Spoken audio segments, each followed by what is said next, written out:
Back to my channel edutainment and मैं हूँ स्मिता सिंह, आपकी educator for code 55 human resource management and labour law.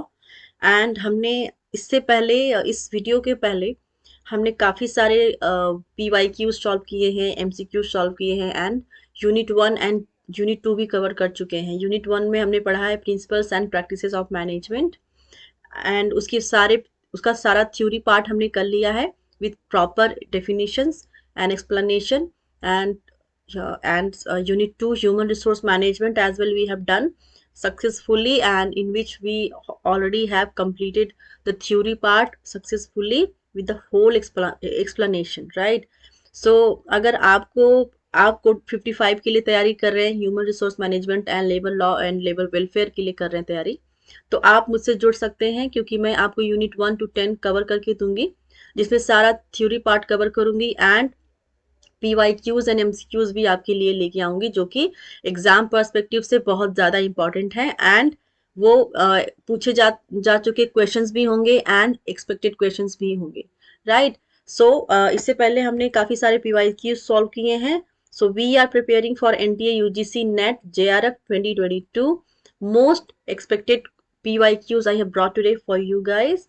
So let's start with the first question. इससे पहले की videos में हमने काफ़ी सारे PYQs किए हैं। अगर आपने अभी तक नहीं देखा हो मेरे वीडियोस एंड अभी तक आपने अगर चैनल को सब्सक्राइब नहीं किया है तो प्लीज़ सब्सक्राइब करिए चैनल को, ताकि आपको जब भी न्यू वीडियोस मैं करती हूँ अपलोड यूट्यूब पे तो आपको उसका नोटिफिकेशन मिल जाए एंड आप इजिली उसको अवेल कर पाए, right? So let's start with the first question. The first question is, which one is not a right of a recognized union? Let me read the question again. Which one is not a right of a recognized union? Option number A right of check-off. Option number B, to use notice board on premises of the undertaking. Option number C, to appear on behalf of the union on domestic inquiry. Option number D, inspecting the undertaking. Right? So these are 4 options. आपको correct option choose करना है इस question का. So I'm giving you 15 seconds. Even I'll give you 15 seconds for every questions. You'll have to go through them and respectively, and you'll have to answer. अगर आप नहीं answer कर पा रहे हैं then I'll answer the question, right? So please read the question carefully.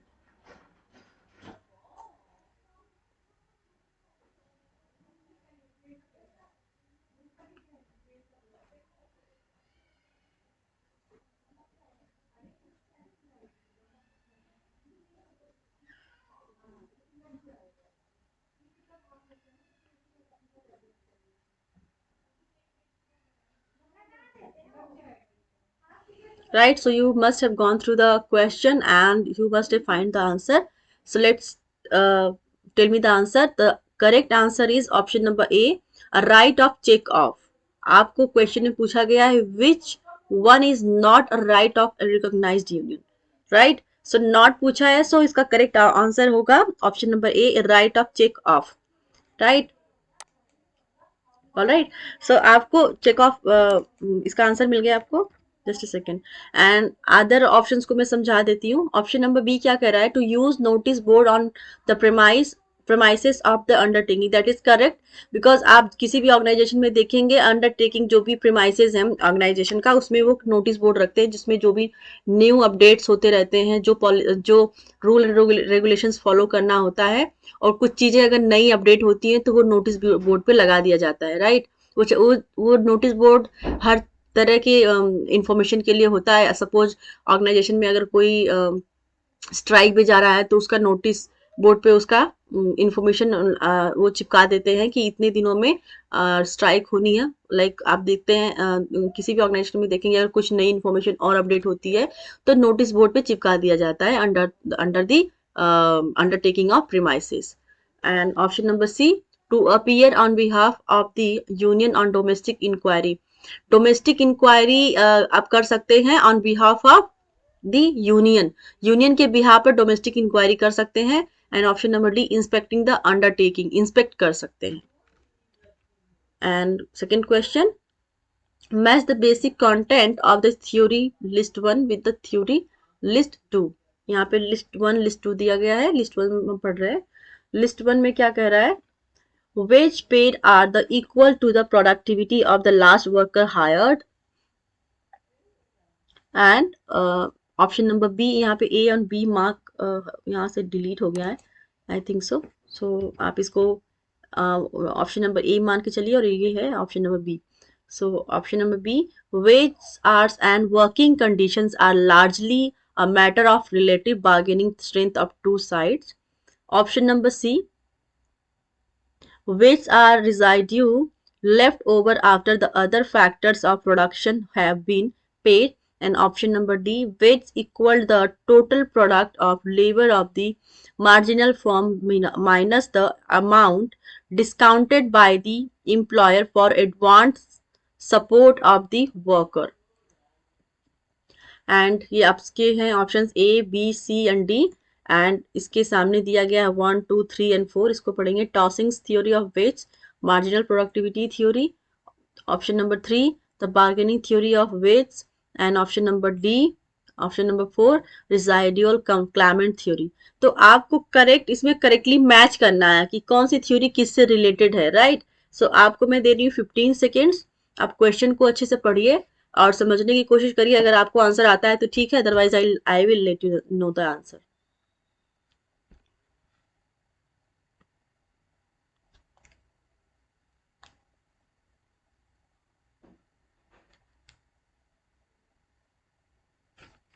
मैं आपको इसका ऑप्शन भी दिखा देती हूँ।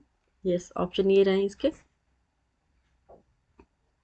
ये ए हट गया यहाँ से, तो ये ए होगा, ये बी होगा, ये सी एंड ये डी होगा, right.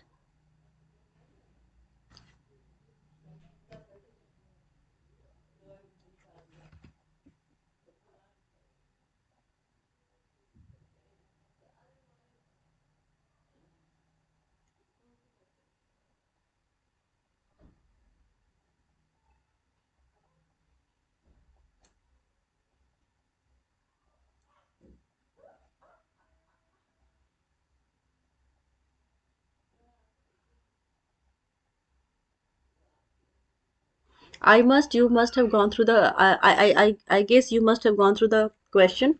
So let's answer the question.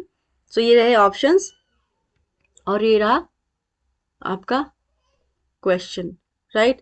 So wage paid are the equal to the productivity of the last worker hired, किससे मैच करेगा ये?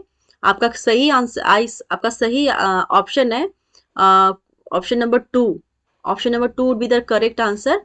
सो ऑप्शन नंबर टू में आप देखेंगे जो पहला है वो तीसरे से मैच कर रहा है। आपको मैं दिखा देती हूँ, wages paid are the equal to the productivity of last worker hired.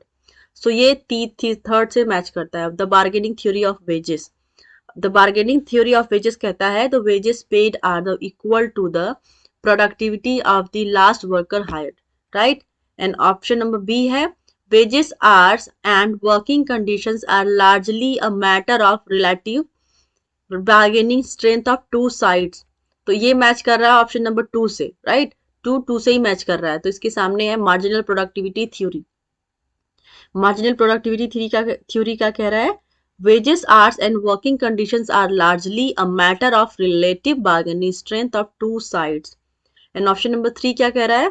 Option number 3 है आपका 1 से मैच कर रहा है, और आपका Taussig theory of wages, Taussig theory of wages कहता है the wages are residue left over after the other factors of production have been paid, right. Option number D इसका 4 से मैच कर रहा है, wages equal the total product of labor of the marginal firm minus the amount discounted by the employer for advance support of the worker. The theory is given, the theory part is the residual claimant theory. Residual claimant theory कहता है wages equal the total product of labor of the marginal firm minus the amount discounted by the employer for advance support of the workers. So इस तरह से, just a second,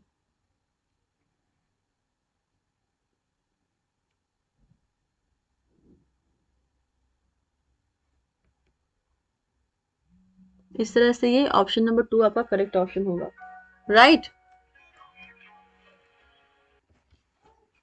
All right, so we'll move to next question. The question is, which one of the following is not a fundamental right under the provisions of the Constitution of India?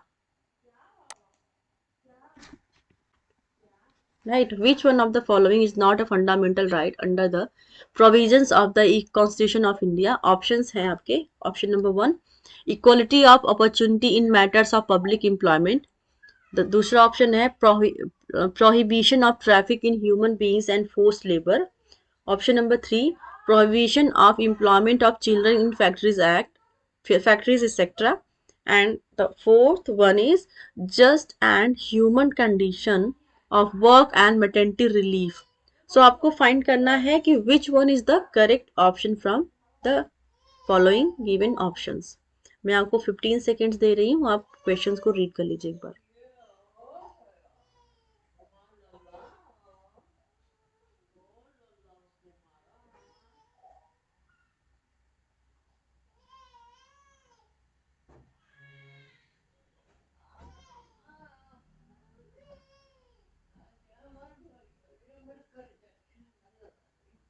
I hope आपने question को पढ़ लिया होगा.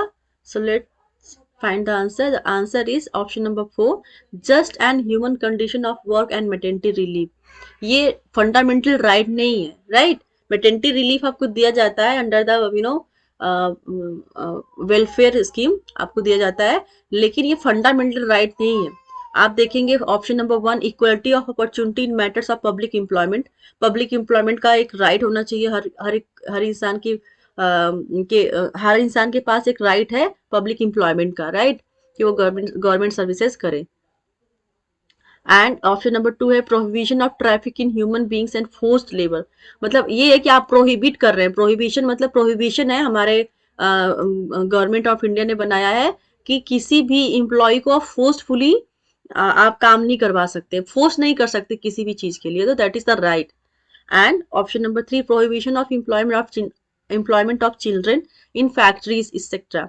सो factory में एक children को, एक child who is the below the 14 years of the age, जो बच्चा 14 साल से कम का है, उसको आप किसी भी फैक्ट्री में एज एन एम्प्लॉय नहीं रख सकते हैं. तो इसकी प्रोहिबिशन के लिए भी बात की गई है. That is the right.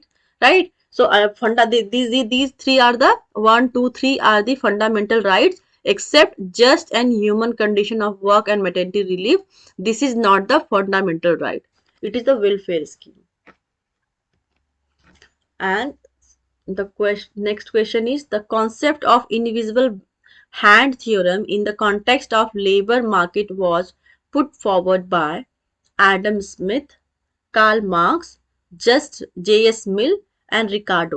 So आपको करेक्ट आंसर फाइंड करना है. मैं आपको दे रही हूँ 15 seconds. Please go through the question.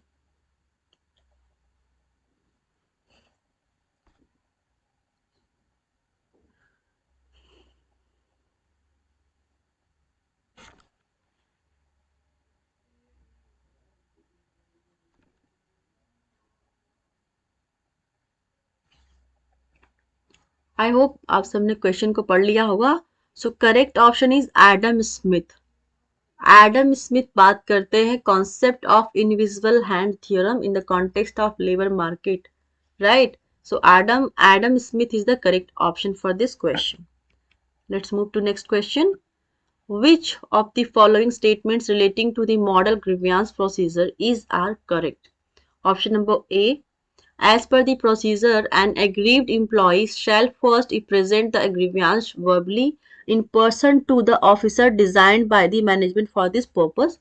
Option number B, as per the procedure, an aggrieved worker who is not satisfied with the decision of the officers at the first stage of or fails to receive an answer within a stipulated period of 48 hours from the said officer, she shall, either in person or accompanied by his her departmental representative, present his her grievance to the head of the department designated by the management for the purpose of handling grievances. And option number C, according to the procedure, if a grievance arising out of an order given by management, the said order shall be complied with before the worker concerned invokes the procedure laid down for redressal or grievance. So ये रहे आपके options. आप question को अच्छे से पढ़िए and try to find the answer. I am waiting for 15 seconds.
I hope आप सबने क्वेश्चन को पढ़ लिया होगा and you must have got the answer.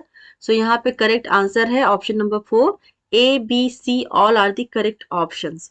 So यहाँ पर ऑप्शन नंबर ए क्या बात कर रहा है? As the person procedure and aggrieved employee shall first present the grievance verbally in person to the officer designed by the management for this purpose. So obviously अगर किसी भी ऑर्गेनाइजेशन में किसी भी तरह का ग्रीवियांस अराइज होता है, कोई भी डिस्प्यूट होता है, कोई भी प्रॉब्लम होती है, तो वो सबसे पहले वर्बली बात करेगा, वर्बली उस ग्रीवियांस को हैंडल करने की कोशिश करेंगे. एम्प्लॉय अपने एथोराइज पर्सन जो भी डेजिग्नेटेड मैनेजर होगा, मैनेजमेंट होगा, उसके पास जाएगा अपनी ग्रीवियांस को लेकर के वर्बली. ठीक है, अगर वर्बली वो बात करता है, अगर ऑप्शन नंबर बी में क्या कह रहा है कि अगर वर्बली बात करता है लेकिन उसको 48 आवर्स के अंदर कोई रिस्पॉन्स नहीं आता है, तो वो क्या कर सकता है? वो अपने इन डिपार्ट रिप्रेजेंटेटिव, तो वो अपने जो ग्रीवियांस है उसको हेड ऑफ डिपार्टमेंट में लेके जाएगा एंड उसको डिमांड करेगा कि इसको जितना जल्दी हो सके वो पूरा कर सके. लाइक उसमें भी एक प्रोसीजर होता है कि आप पहले वर्बली बोलेंगे तो उसमें आपको 48 आवर्स का टाइम रहेगा, राइट. 48 आवर्स के बाद आप जाएंगे एक हेड ऑफ डिपार्टमेंट के पास. पहले तो आप जाएंगे मैनेजमेंट के पास, फिर आप हेड ऑफ डिपार्टमेंट के पास जाएंगे. फिर अगर आपका फिर भी आपके डिस्प्यूट सॉल्व नहीं होता है तो ऑप्शन नंबर सी क्या कह रहा है? According to the procedure, if a grievance arising out of an order given by management, the said order shall be compiled with before the worker concerned invokes the procedure laid down for redressal of grievances. फिर वो grievance की redressal की बात करता है अगर तभी भी नहीं होता है. एंड देन अगर जो सेट डिपार्टमेंट रहता है, जो ऑथोराइज डिपार्टमेंट है जहां पर ग्रीवियांस गया हुआ है, वो एक प्रोसीजर को सुनता है, उसको समझता है, उसके पास वो ऑर्डर देता है कि ये जो भी ग्रीवियांस था इसके रिड्रेसल की बात की जाएगी, मतलब उसको सॉल्व करने की बात की जाएगी. तो इस तरह से ग्रीवियांस हैंडलिंग का प्रोसीजर होता है.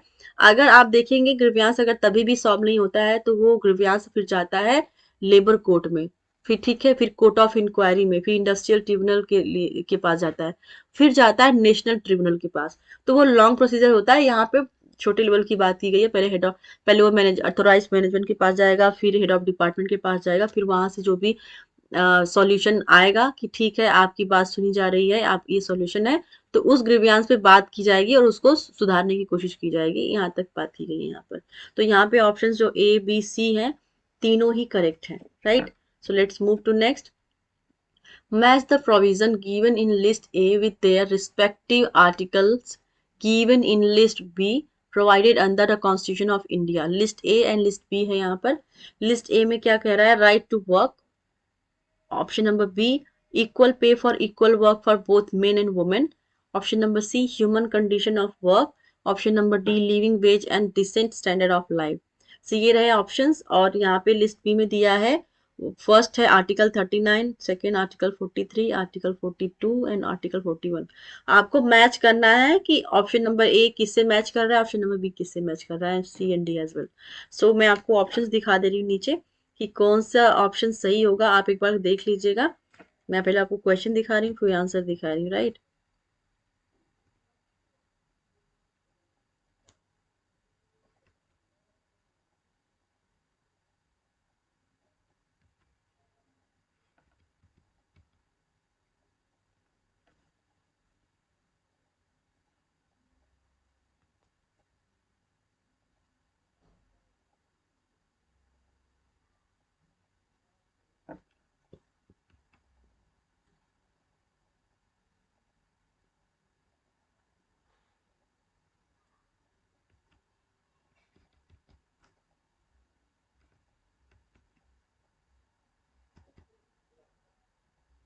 तो आई होप आप सबने मैच कर लिया होगा, अगर आपको आता होगा ये क्वेश्चन। तो यहाँ पे करेक्ट ऑप्शन होगा option number 1। 1 would be the correct option. A का 4 हो जाएगा, बी का 1 हो जाएगा, सी का हो जाएगा 3 एंड डी का हो जाएगा 2। मैं आपको दिखा देती हूँ। ए का 4 होगा राइट टू वर्क, आर्टिकल 41 में आता है। Equal pay for equal work for both men and women comes under article 39। Human condition of work comes under article 42 and living wage and decent standard of life comes under article 43. So option number 1 would be the correct answer for this question, right? मैं एक बार फिर से दिखा देती हूँ आपको। Alright, so let's move to next question. यहाँ पे असर्शन एंड रीजनिंग से क्वेश्चन दिया गया है। जब भी आपको असर्शन एंड रीजनिंग से क्वेश्चन आता है, तो जब भी आप असर्शन पढ़ते हैं तो बिकॉज लगा के रीजनिंग को पढ़ेंगे। इससे क्या होगा कि आपका जो कॉन्सेप्ट होगा वो क्लियर होगा कि वो क्यों कह रहा है इस बात को। क्या असर्शन और रीजनिंग दोनों एक दूसरे को वेरीफाई कर रहे हैं, क्या एक्सप्लेन कर रहे हैं करेक्टली या फिर नहीं एक्सप्लेन कर रहे हैं। दोनों का जो कम्युनिकेशन है वो सेम लग रहा है, एक दूसरे को कंप्लीट कर रहे हैं या फिर वो इनकम्प्लीट लग रहे हैं, या फिर एक दूसरे से कंट्राडिक्टरी है, मतलब वो कुछ और कह रहा है ये कुछ और कह रहा है। तो बिकॉज लगा के अगर पढ़ेंगे असर्शन और रीजनिंग को तो आपको आप सही आंसर मार्क कर पाएंगे आप, राइट। So let's study.